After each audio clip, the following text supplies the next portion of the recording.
بسم الله الرحمن الرحيم الحمد لله رب العالمين وأصلي وأسلم على نبينا محمد وعلى آله وصحبه أجمعين ما بعد.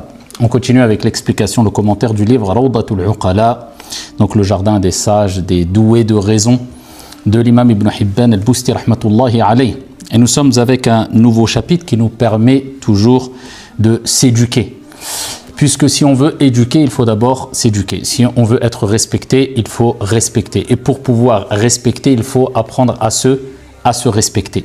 Et on apprend à se respecter à travers différents enseignements de manière générale, et particulièrement nous, en tant que musulmans, à travers les enseignements prophétiques, à travers les paroles de nos savants, des pieux prédécesseurs, etc., qui nous ont laissé un héritage extraordinaire qui nous permet d'aller au-delà de l'acquisition de la science, mais d'acquérir ici la bonne éducation, une relation saine avec les gens, puisqu'on a été éduqué.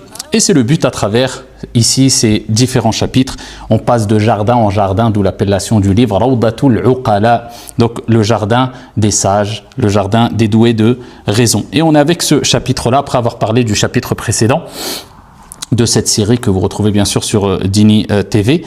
Ici, on a parlé précédemment du chapitre concernant la plaisanterie. On avait rappelé toutes les règles qu'il y avait autour de la plaisanterie. Car à la base, la plaisanterie, c'est une sunna, mais il y a un cadre à respecter. Et là, on est dans un chapitre très important. Ça concerne l'i'tizal, minan nas. Donc, le fait de s'isoler des gens, de manière générale.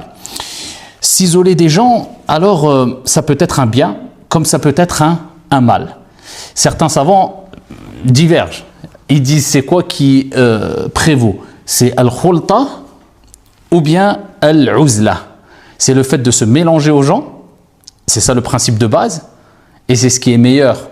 Ici, on ne parle pas d'exception. Ou bien c'est le fait de se mélanger aux gens. Donc, c'est quoi le meilleur? C'est de se mélanger ou bien de s'isoler.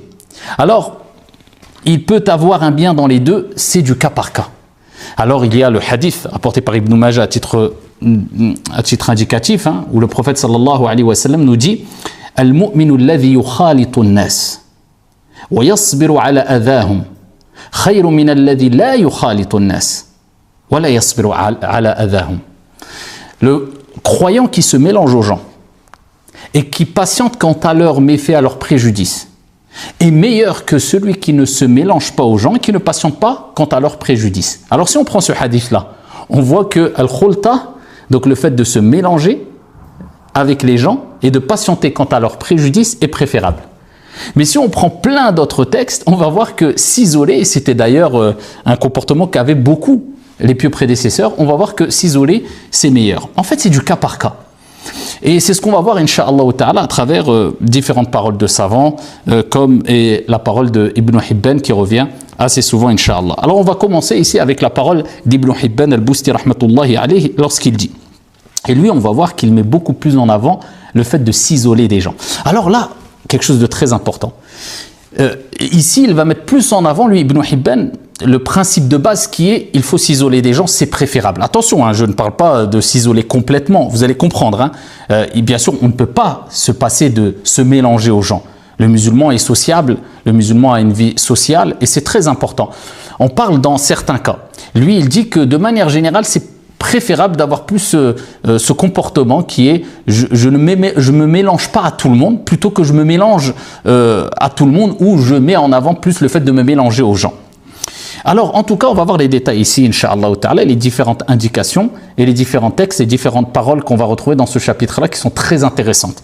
Mais ce qui est très intéressant, c'est que là, Ibn Hibban, il parle à une époque où on parlait de la relation avec les gens qui pouvait être néfaste pour nous. Donc là, à ce moment-là, bien sûr, il est préférable de ne pas s'isoler avec ces gens-là. Mais que dire à notre époque où les gens s'isolent, non pas avec des gens, pas avec une ou deux ou 5 ou 10 ou 20 personnes, mais avec les réseaux sociaux. Et ça, c'est beaucoup plus néfaste que se mélanger avec les gens. Puisque quand tu te mélanges avec des gens, tu as quand même ici ce recul, pas toujours, mais en tout cas, tu as plus de recul. À savoir, est-ce qu'il est bon de fréquenter telle personne, se mélanger ou pas, etc. On parle d'une personne, de deux, de trois. Mais là, quand on est en contact direct avec les réseaux sociaux, on se mélange bon gré et mal gré avec des dizaines, des centaines, voire des milliers de personnes quelquefois, ne serait-ce que dans un espace de temps très réduit, dans une journée. Et Dieu sait combien sont quelquefois ces mauvaises relations qu'on a à travers les réseaux sociaux et à travers ceux qui se mettent en avant sur les réseaux sociaux. Et ça a un impact très très négatif quelquefois. Et c'est pour cela qu'il faut se prémunir des mauvaises fréquentations physiques, mais aussi des mauvaises fréquentations virtuelles. Ça, c'est extrêmement important. Parce que le but, quand on parle de s'isoler ou se mélanger en patientant face aux méfaits, le but, c'est quoi? C'est de se préserver. Donc, quelquefois, vous allez voir, se mélanger aux gens et patienter quant à leurs méfaits te permettra plus de te préserver que, que le fait de ne pas te mélanger aux gens. Et quelquefois, t'isoler te permettra de te préserver plus que si tu te mélanges aux gens. C'est du cas par cas. Et on va ici éclaircir un peu ces cas-là.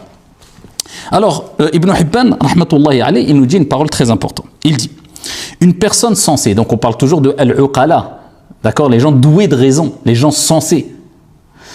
Il dit, une personne sensée a le devoir de prendre de la distance par rapport aux gens en général et d'éviter de les fréquenter. Alors, vous voyez, lui met plus en avant que le principe de base qui est, à la base, on évite de trop se mélanger aux gens. C'est mieux. Et de toute manière, vous savez que plus tu as des fréquentations, plus tu te mélanges aux gens, et plus bon gré mal gré tu rentres dans des histoires. Et ton cerveau, eh bien, va manquer de concentration sur ce qui est primordial et essentiel. Pourquoi? Parce que forcément, tu vas entendre des histoires, on va te rapporter des soucis, on va te rapporter des problèmes. Donc, en fait, tu vas te préoccuper de telle chose, de tel problème à telle personne, de telle situation, et tu vas accumuler beaucoup d'informations, beaucoup de problèmes, et ça va impacter ici quant à la tranquillité de ton cœur et de ton âme. Donc, c'est pour ça que limiter les fréquentations, c'est toujours bien. Ça ne veut pas dire de ne pas en avoir. Mais ici, faire la collection des amis et des fréquentations, ça n'a jamais été vu d'un bon œil, surtout chez les pieux prédécesseurs. Alors, moi, je suis quelqu'un de bien, regard social, parce que j'ai 1000 contacts sur mon téléphone. Regarde, j'ai tous les numéros, je connais tout le monde, masha'Allah. Et j'ai 50 amis, 50... Et on parle de relations. Comment, en fait, tu veux avoir une tranquillité d'esprit avec des centaines d'amis proches et de fréquentations? Il y a une différence entre avoir des fréquentations ici qui sont régulières et connaître du monde de manière générale. C'est deux choses différentes. Moi, je te parle de gens que tu fréquentes. Accumuler les amis, accumuler les fréquentations. Ici, ça pousse à perdre une certaine tranquillité d'esprit et une tranquillité de l'âme. Bon gré, mal gré. Alors, regardez ce qu'il dit Ibn Hibban, une personne sensée, intelligente, a le devoir de prendre de la distance par rapport aux gens en général et d'éviter de les fréquenter. Et le seul intérêt louable à s'isoler des gens, si le seul intérêt louable à s'isoler des gens était d'être préservé du péché, il serait de bon droit que le fidèle ne trouble pas le salut de sa religion en se mélangeant, ce qui le conduirait forcément à des polémiques. Bon gré, mal gré. Plus tu fréquentes, plus tu échanges, plus tu parles, plus tu discutes, et plus tu peux tomber facilement dans la médisance, dans la calomnie, dans la critique gratuite et dans la polémique. Et moins tu fréquentes, et moins tu as de risques à tomber dans ces choses-là. Omar radiyallahu anhu arda, il disait, sachez parfois vous isoler des gens. Traduction du sens. Sachez parfois vous isoler des gens. Au moins, eh bien garde ici cette habitude qui est de temps en temps je m'isole des gens. Je ne reste pas toujours à fréquenter tout le temps. Je n'ai pas cette khalwa, cette intimité, ce moment où je m'isole entre moi et Allah subhanahu wa ta'ala, surtout à notre époque, où on est dans une époque, aujourd'hui plus qu'hier, où c'est beaucoup « regardez-moi, je suis le meilleur, je connais, je vois, je veux attirer l'attention, je veux attirer le regard », encore une fois, plus aujourd'hui qu'hier avec les réseaux sociaux.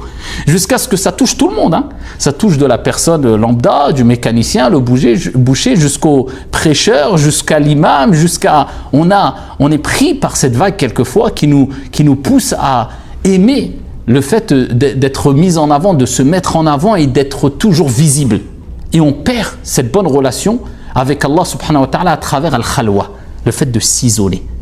Et c'est pour ça que le croyant doit toujours essayer d'avoir cet instant-là qui est je m'isole, voilà, je reste dans une certaine discrétion. Sufyan ibn Uyayna, il dit, j'ai vu Ath-Thawri en songe, dans un rêve. Sufyan al-Thawri. Et je lui ai dit, donne-moi une nasiha, un conseil. Ad-dinu an-nasiha. Lorsque vous trouvez un bon conseiller, ne le lâchez pas.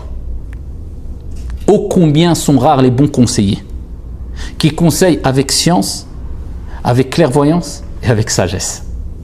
Et il cherchait les conseils, les pieux prédécesseurs, même à travers les rêves. Et vous savez que les âmes se fréquentent lors des rêves. Et donc quand il voyait un rêve positif, où il voyait ici une personne à travers un rêve donner un bon conseil, il prenait ce conseil en compte. Bien sûr avec clairvoyance, avec sagesse, avec science, c'était pas n'importe qui. As-salaf, les pieux prédécesseurs. Eh bien regardez ici, on voit l'exemple. Il dit, Sufyan ibn Uyayya dit, j'ai vu Sufyan al-Thawri rahimahullah ta'ala en songe dans un rêve et je lui ai dit, donne-moi un conseil. Il lui répondit, réduis les nouvelles connaissances, réduis les nouvelles connaissances, réduis les nouvelles connaissances. Allah. Il lui a donné quoi comme conseil? Limite les fréquentations, les connaissances. Khlas, t'as une connaissance, t'as une fréquentation, 1, 2, 3 personnes intimes que tu fréquentes régulièrement, avec qui tu te confies, se confient, 5, 6, 7, bon, 10, 14, 20, tu vas où? Jusqu'où? En fait, c'est encore une fois, je ne parle pas de fréquenter les gens dans le sens, je côtoie les gens quand je vais au travail, quand je sors de la maison, quand je vais faire mes courses, le fait d'avoir un bon comportement avec tout le monde, peu importe sa confession et tout, ça, je ne parle pas de ça, ça c'est demandé. Moi, je parle et ici, les savants mettent en avant, c'est les pieux prédécesseurs, le fait d'avoir des fréquentations, c'est-à-dire régulières, intimes, avec qui tu parles, tu te confies, t'échanges. Forcément, à un moment ou à un autre, tu vas tomber plus facilement dans la calomnie, la médisance, et tu vas remplir ton cerveau de choses qui vont te tracasser. C'est ça qu'il faut bien comprendre. Ahmed ibn Hanbal, rahmatullahi alayhi, a dit, j'ai vu Ibn Sammak écrire à l'un de ses frères. L'imam Ahmed rapporte ça. Si tu peux être le serviteur de personne d'autre qu'Allah, tant que tu trouves une alternative à la servitude, alors fais-le. Là, il met en avant quoi? Le fait de ne pas dépendre des gens, de ne pas demander et dépendre et d'être dépendant des gens. Il dit si tu peux, contente-toi de dépendre d'Allah subhanahu wa ta'ala. Wa idha sa'alta fas'alillah wa idha sta'anta fasta'in billah. Comme a dit le prophète alayhi salatu wassalam, il nous a rapporté cette recommandation en or. Quand tu demande à Allah et quand tu cherche assistance auprès d'Allah. Ça ne veut pas dire que tu n'as pas le droit de demander de l'aide aux gens. Mais il rappelle l'imam Ahmed, à travers ce texte-là, on voit ici que la dernière, l'imam Ahmed rahmatullahi alayhi, qui rapporte ici de Ibn Sammak, il met en évidence que en fait tu dois dépendre de quelqu'un dans une situation en dernier recours, pour garder une certaine izza et ici renforcer ton tawakkul ala Allah azza wa jal, ta confiance en Allah subhanahu wa ta'ala. Si tu vois qu'il n'y a plus d'issue, bien sûr, le croyant a le droit de demander de l'aide. Et s'il ne demandait pas d'aide, eh bien les croyants ne seraient pas mis à l'épreuve, à savoir, est-ce que tu vas aider ton frère ou pas quand il te demande de l'aide. Donc il n'y a pas de mal dans cela.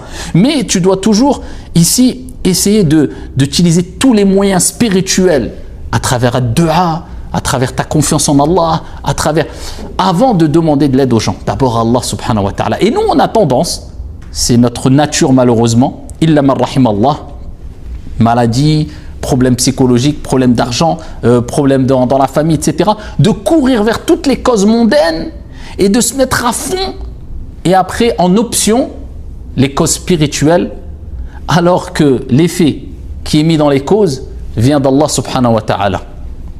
Donc en fin de compte, on prend des intermédiaires, on allonge ici la voie pour trouver une issue, alors qu'au lieu de prendre la voie directe, Allah subhanahu wa ta'ala, ad-du'a.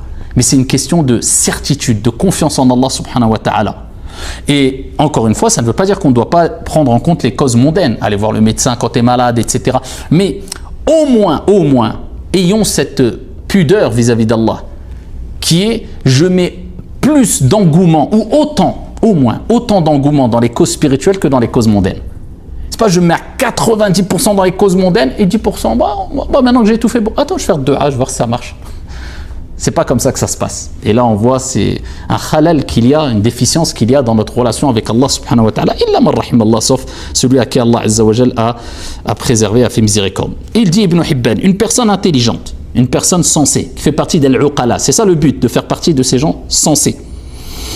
Ne s'asservit pas, d'accord, ne se laisse pas dominer par les autres, en veillant à protéger leurs droits, tout en supportant leurs nuisances. D'accord? Donc tu ne vas pas aller jusqu'à dépendre tout le temps des gens, mais tu fais toujours attention à veiller à protéger leurs droits tout en supportant leurs nuisances. Tant qu'il lui est possible d'éviter cela. Car s'il arrive à s'isoler des gens, il parviendra à se purifier le cœur et à ne pas troubler ces moments de dévotion. Et toujours là, il met en avance Ibn Hibban le fait de s'isoler des gens te permet toujours d'avoir une certaine quiétude du cœur et te permet de purifier plus facilement ton cœur. Selon Abdelaziz ibn al-Khattab, on vit un énorme chien noir assis aux côtés de Malik ibn Dinar, à qui l'on dit « Oh Abu Yahya, ne vois-tu pas ce chien à tes côtés ?» Qui impressionné, et il répondit « Il vaut mieux qu'une mauvaise compagnie. » Il vaut mieux qu'une mauvaise compagnie. Mieux vaut être seul que mal accompagné. Et ça, il faut bien comprendre ce proverbe qui est en parfait accord avec les textes religieux. Il vaut mieux être seul que mal accompagné, car même quand tu es seul, tu n'es jamais seul. Allah subhanahu wa ta'ala, c'est celui qui ne t'oubliera pas quand les gens t'oublient.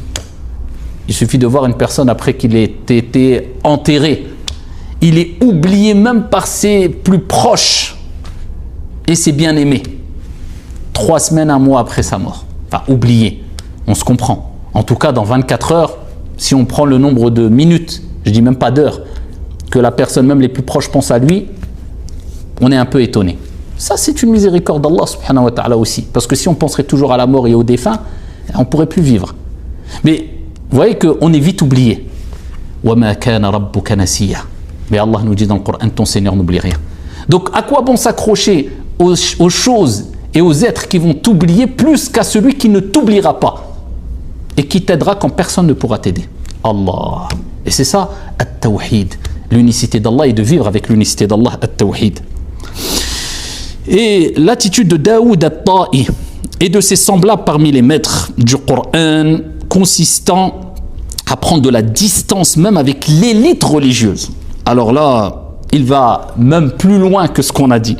A fortiori avec les gens en général. Reflète une volonté d'éduquer l'âme à endurer la solitude et de privilégier l'isolement à la vie en société. Si l'on ne contraint pas son âme à délaisser ce qui est licite, je crains que nous l'on tombe dans ce qui nous est interdit. On voit que les pieux prédécesseurs étaient dans un degré, au-dessus. Et attention, les paroles des pieux prédécesseurs ne doivent pas devancer les paroles du prophète Mohammed alayhi salatu wassalam. D'accord? La référence, c'est le Coran et la Sunna avant tout. Et les paroles des prédécesseurs, bien sûr, ils étaient proches du prophète et ils ont compris la religion mieux que quiconque. Car ils étaient les élèves du prophète alayhi salatu wassalam. Mais il ne faut pas prendre la parole d'un pieux prédécesseur si elle contredit la parole du prophète sallallahu alayhi wa sallam. En tout cas, ici, il montre que même envers les gens bien, les élites, l'élite des gens de science, eh bien, il est préférable de ne pas toujours les côtoyer. L'intention ici, elle est quoi? De nous rappeler que il faut même avec les gens de bien, eh bien, garder quand même un temps où tu t'isoles des gens. C'est important, ça fait du bien à l'âme. C'est que c'est pour cela d'ailleurs qu'on appelle la prière de Qiyamul Layl, la prière de la nuit, la prière des pieux. Pourquoi? Parce qu'il n'y a personne qui te voit. La journée, tu pries, c'est bien, tu vas à la mosquée, tu pries, les gens te voient, il n'y a pas de mal. Mais le soir, personne ne te voit. Pendant que les gens dorment, tu es debout. Pendant que les gens dorment, eh bien ton cœur est vivant. Et c'est dans ces instants-là d'isolement, de khalwa, eh bien que ici tu te rapproches le plus d'Allah subhanahu wa ta'ala. Et donc il rappelle, si même avec les gens bien, il est bon de s'isoler, a fortiori avec les gens mauvais, on n'en parle pas. Alors, s'isoler des gens mauvais, c'est obligatoire. S'isoler des gens bien, à la base, ce n'est pas une bonne chose à faire. Quand quelqu'un est bien, il est bénéfique pour ta religion, il est bénéfique pour ton âme, etc. Non, il faut les côtoyer. Ça, c'est la règle de base. et s'isoler des gens qui ne t'apportent pas de mal, mais qui ne vont pas forcément t'apporter quelque chose de bien pour ta religion et autres. Donc c'est neutre. Eh bien ici, c'est du cas par cas. C'est-à-dire que si la personne ne va pas te détourner de ce qui te rapproche de ton Seigneur, ne va pas te pousser à faire du mal, eh bien pas de mal de les côtoyer. Mais si tu sens que cette fréquentation va t'induire vers le mal, eh bien à ce moment-là, il faut éviter. Et dans cette position médiane ou dans ce cas-là, c'est-à-dire qu'on n'est pas à délaisser les gens mauvais, on n'est pas à fréquenter les gens bien, c'est des gens, voilà, on est dans la case neutre, on va dire, la règle de base, c'est qu'il faut éviter de trop fréquenter et rester plus isolé. Cela est préférable parce qu'on avait dit précédemment, plus tu fréquentes, bon gré mal gré, plus tu parles. Plus l'être humain parle, bon gré mal gré, plus il a tendance à glisser. Et ô combien, et on avait vu ça, on avait parlé dans le chapitre de fiqh as-samt, c'est une science, le fait de garder le silence, que ô combien de personnes ont regretté de parler, et très peu de personnes ont regretté de garder le silence. Et quant à la raison qui impose ce retrait de la vie en société, c'est parce que, comme je l'explique, les gens ont une propension à passer sous silence le bien qui émane des gens et à propager le mal qu'ils peuvent commettre. Ils cachent leurs bonnes actions et mettent en avant leurs mauvaises actions. Et il dit, si une personne est savante, il le qualifie d'innovateur. Donc pourquoi il dit c'est mieux d'éviter de fréquenter? Parce que quand tu fréquentes, eh bien, au fur et à mesure, les défauts de la personne vont être mis en évidence. On est tous pleins de défauts. Mais plus tu vas fréquenter une personne, au début tu as une belle image de la personne, plus tu la fréquentes et plus forcément les défauts vont apparaître, les défauts vont être visibles. Donc tu vas être confronté aux défauts et cela va causer ici des relations beaucoup plus difficiles que si tu n'avais pas vu ces défauts-là et si tu avais laissé un certain écart entre toi et ton frère ou toi et ta sœur. C'est pour cela que voilà, il est toujours bien de garder une relation fraternelle, une bonne relation. Et pour cela, souvent, le moyen, c'est je ne fréquente pas trop la personne. C'est pas parce que la personne, ses défauts vont apparaître et je vais être déçu et c'est parce que la personne a des défauts. Non, c'est que ses défauts vont apparaître comme tes défauts vont apparaître. Parce que le mal peut venir de toi-même. Hein. Ça ne veut pas dire que c'est la personne qui est mauvaise. Mais voilà. Donc c'est pour ça toujours de garder une certaine distance. Et en plus, il met en évidence que dans tous les cas, si tu es savant, quand tu fréquentes beaucoup les gens, parce que c'est vrai que quand on fréquente beaucoup les gens, il y a une certaine barrière de respect qui disparaît. Ouais, quand tu gardes de l'écart avec des gens, une distance, il y a beaucoup plus de respect. Plus tu te lâches avec les gens, on a parlé de la plaisanterie. Avec certaines personnes, il ne faut pas plaisanter. Parce qu'ils prennent cela comme une brèche pour manquer de respect. Il faut prendre en considération ici qui est la personne en face de toi. Ça, tout un art, et c'est pour ça qu'on voit ça au fur et à mesure à travers les chapitres. Eh bien, quand tu gardes une distance, il y a un respect. Plus tu diminues cette distance, et plus le respect, souvent, a tendance à disparaître. Et c'est pour ça qu'il dit, le savant, si tu es savant, on va dire, ouais, celui-là, c'est un hérétique, c'est un innovateur. Il dit, et si elle est ignorante, si tu es ignorant, ils vont la dénigrer. Si elle est au-dessus d'eux, ils vont la jalouser, ils vont être jaloux. Si elle est en dessous d'eux, ils vont la mépriser. Si elle parle, ils disent, oh, celui-là, il parle trop, il est bavard. Si elle se tait, ils disent, idiot. Il se tait alors qu'il fallait parler. S'il fait attention à ses dépenses, ils vont dire, celui-là, c'est un avare. Il fait attention, ah, celui-là, c'est un avare, c'est une pince. Et s'il dépense beaucoup, ils vont dire, oh, celui-là, c'est un gaspilleur. Donc, en fait, pour éviter tout cela, et que les gens se permettent de parler, de toute manière, les gens parleront toujours. Mais c'est sûr que plus tu as une relation étroite avec les gens, plus ils se permettent de parler, donc une distance, c'est toujours mieux. Vous comprenez un peu pourquoi ici il met en avant en tout cas Ibn Hibban, contrairement à d'autres savants. Pour lui, la règle de base qui est ce qui prime, c'est quoi? Al-uzla, al-i'tizal, l'isolement. D'autres vont dire non, c'est al-khulta. D'accord? C'est quoi? Al-ikhtilat, c'est le fait de se mélanger aux gens. Ibrahim ibn Shimmas a dit, le Hafs ibn Humayd, compagnon d'Ibn al-Mubarak, m'a dit, Ibrahim, j'ai fréquenté les gens pendant 50 ans. Aucun d'entre eux n'a jamais su taire mes défauts, ni renouer les liens quand je les avais rompus, ni me préserver des méfaits de sa colère. Par conséquent, se soucier de ces gens-là relève de la bêtise profonde. Dans tous les cas, quand tu fréquentes une personne et qui ne t'apportent rien de bénéfique, surtout dans les cas qu'il a cités ici, à quoi bon les fréquenter? C'est pour cela qu'un des signes de la bonne fréquentation, c'est que la personne te conseille. La personne te pousse vers le haut. La personne t'aide à t'améliorer. Mais si ce n'est pas le cas, à quoi bon? Si ce n'est que de la perte de temps souvent, dans beaucoup de cas. Et pire que cela, peut-être dans le péché. Parler, discuter, des gens calomnier, rabaisser. En fait, tu as gagné quoi? Donc c'est pour ça que c'est très important de prendre en considération cet aspect-là. Je fréquente, mais qu'est-ce que j'ai à gagner quand je fréquente la personne? Encore une fois, et je répète, je ne parle pas des gens que tu croises dans la rue, des gens que tu fréquentes parce que tu travailles avec eux. Non, je parle des relations étroites. Pose-toi la question, qu'est-ce qu'elle m'apporte? Qu'est-ce que je lui apporte? Allez, on a fini la conversation, on a fini les 4 heures où on était ensemble. On a eu quoi Qu'est-ce qu'on a gagné? Est-ce qu'on a gagné ou on a perdu? Ou on a plus perdu que gagné, ou on a plus gagné que perdu? Il faut se poser ces questions-là. Abu Dharr radiyallahu anhu a dit, les gens étaient des feuilles sans épines à une époque. Mais aujourd'hui, les gens sont des épines sans les feuilles. C'est l'image qu'il donne. Alors, qu'est-ce qu'il aurait dit à notre époque? Et s'il avait vu cette fréquentation virtuelle qu'on a mentionné tout à l'heure, les réseaux? Parce que, encore une fois, toutes ces paroles-là, c'est pour éviter que ça t'impacte négativement. Ces fréquentations, on a dit aujourd'hui, c'est pire qu'hier. C'est la fréquentation virtuelle.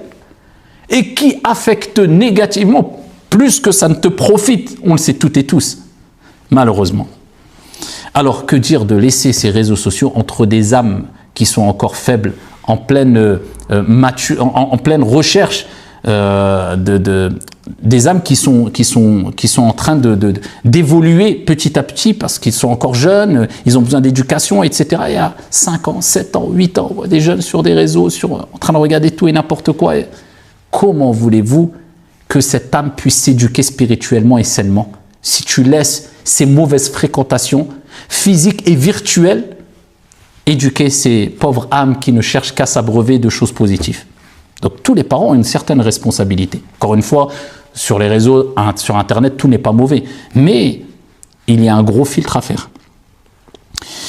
Et il dit, Abu Hatim ici, Ibn Hibban, une personne sensée sait que les hommes sont enclins à des comportements différents, ont des tempéraments différents. Ainsi, chacun préfère suivre ceux qui vont dans leur sens et délaisser ceux qui ont des aspirations contraires aux leurs. Ainsi, lorsqu'il désire que son frère se comporte différemment de ce à quoi il est habitué, ce dernier commence à le détester, et s'il remarque qu'il est hypocrite, il se lasse de sa fréquentation, puis il trouve pesant, puis antipathique, puis détestable, puis... Vous voyez, ça c'est les conséquences de l'excès de fréquentation. Alors, Makhoul a dit, même s'il y a du bon dans la fréquentation des gens, s'isoler est plus sûr pour sa religion. S'isoler est plus sûr pour sa religion. Pas complètement encore, mais avoir cet instant d'isolement ou garder une certaine distance. Celui qui ne préfère pas, comme disait Malik ibn Dinar, s'entourer des paroles d'Allah, vivre avec les paroles d'Allah Azza wa Jal, plus que celles des hommes, a peu de savoir. Un cœur aveugle et perd clairement son temps. Celui qui n'a pas compris qu'il faut s'entourer plus de la parole d'Allah, de cette nourriture spirituelle, du Coran. Celui qui n'a pas compris que ça c'est beaucoup plus bénéfique que chercher la parole des gens, discuter, échanger, critiquer, calomnier, blablabli, blablabla, qila wa qal, kathratul as'ila, etc. Eh bien, il dit les conséquences, ou c'est un signe que la personne a peu de savoir, un cœur aveugle, et perd son temps clairement. Alors, ici, je suis entré à la mosquée sacrée de la Mecque après le coucher du soleil. J'ai alors trouvé Al-Fudayl ibn Iyad assis. Je me suis donc assis à côté de lui. Qui va là, me demanda-t-il. Ibrahim. Ibrahim, répondit-il. Qu'est-ce qui t'amène, reprit-il. Je t'ai vu seul. Fudayl ibn Iyad, il était à la Mecque, assis comme ça, dans la méditation, mais eux, ils étaient à un certain niveau. Alors imaginez-vous aujourd'hui si quelqu'un nous parle comme cela. Mais entre eux, c'était un niveau... En fait, ils étaient déconnectés beaucoup plus de ce bas monde que nous. Pour eux, c'était... quand on entend que des pieux prédécesseurs ils avaient creusé un trou pour se remémorer cet instant qui est inéluctable, la mort. Chaque jour, ils se mettaient dedans. on voit que c'était un niveau ajib. Alors c'est pas forcément ce qu'on doit faire nous, et voilà, attention, et c'est pas forcément une habitude qu'avaient tous les compagnons, etc. Mais ça nous rappelle à l'ordre et ça nous remet un peu les idées en place et ça nous montre que où sommes-nous par rapport à cela. Et donc il dit, qu'est-ce qui t'amène? Il dit, je t'ai vu seul, je suis donc venu m'asseoir à côté de toi. C'est tout simplement. Il dit, veux-tu pratiquer la médisance, l'hypocrisie ou l'ostentation? Non, dis-je. Alors laisse-moi, conclut-il. Et là, on voit la relation qu'ils avaient dans Al-Khalawat, donc lors des isolements avec Allah. Quand ils étaient isolés avec Allah en méditation, ils ne voulaient pas être dérangés. Parce qu'ils savaient, regardez, ça c'est des pieux qui parlent à des pieux, des vertueux qui parlent à des vertueux, des ascètes qui parlent à des ascètes. Il dit en fait, c'est comme s'il disait, dans tous les cas, tu t'assois à côté de moi, je suis dans une retraite spirituelle, dans Al-Uzla. Forcément, il y a un risque. On va tomber dans l'hypocrisie, on va tomber dans l'ostentation, on va tomber dans la médisance. Et qu'aurait dit ces pieux prédécesseurs aujourd'hui, s'ils avaient vu l'ostentation qui est plus à même de nous toucher à travers les réseaux encore dans ce monde virtuel qui est regardez-moi, etc., où on parle à tout le monde, on n'arrête pas de tomber dans la médisance, on aime bien rentrer dans la curiosité vicieuse et déplacée, tout le monde veut savoir tout sur tout le monde expose sa vie privée sur les réseaux, tout le monde se... Catastrophe. Wallahi nas'alullah as-salamata wal-afiyah. On demande à Allah de nous préserver le salut et qu'Allah subhanahu wa ta'ala ne nous compte pas parmi les ignorants qui ne se rendent même plus compte des dégâts qu'ils causent quand ils fréquentent tout et n'importe quoi et quand ils ne révisent pas leurs intentions. Et ça peut toucher tout le monde et même ceux qui vous exhortent, et moi le premier. Alors là, on a vu quelques paroles à travers ce chapitre que Ibn Hibban a mis en évidence pour nous rappeler que la fréquentation, elle peut être bonne comme elle peut être mauvaise. C'est souvent du cas par cas, mais il faut faire très attention et se poser toujours les bonnes questions et ne pas oublier que le croyant a toujours un moment où il s'isole avec son Seigneur. Il garde une distance avec les gens de manière générale. Ça ne veut pas dire qu'il n'a pas un bon comportement et qu'il n'est pas sociable, mais il garde une certaine haïba, un certain charisme et un respect reste entre lui et les autres et il évite de tomber dans des choses qui ne le concernent pas ou des discussions qui sont futiles, voire interdites, en gardant une distance avec tout le monde. Et ne fait pas la collection des relations très étroites avec des centaines et centaines de personnes. Ça ne t'apportera rien d'utile. Wallahu a'lam, walhamdulillahi rabbil alamin.